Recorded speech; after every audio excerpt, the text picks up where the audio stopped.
Hey guys, I'm coming to you with a Nissan Maxima. It's a 2002, and we have a wheel speed issue.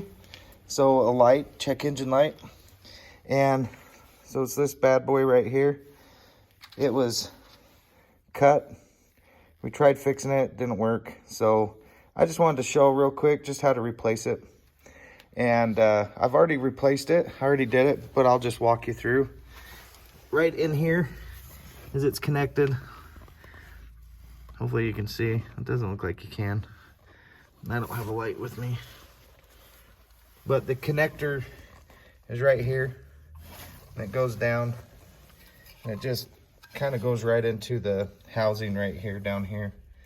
And when it comes up, you got these little rubber spacer things that lock into place, and just kind of comes up, locks in there, goes in through up top. You can't miss it. You'll see it in there. Sorry for the video, it's not very good, but just thought I'd do it real quick because I didn't see anything on YouTube. Then it comes through, it connects right here, right on to where the mount is for the strut.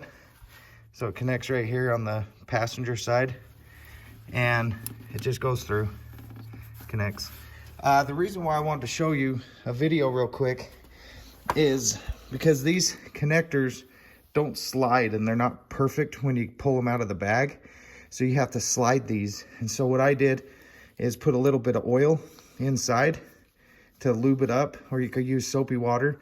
I used oil because I didn't want to use soapy water for it to dry out faster. So I used a little bit of oil and kind of just put a little teeny flathead down and just put a little bit of oil in each side.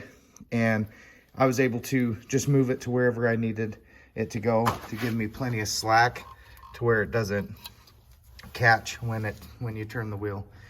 So anyways, just a real quick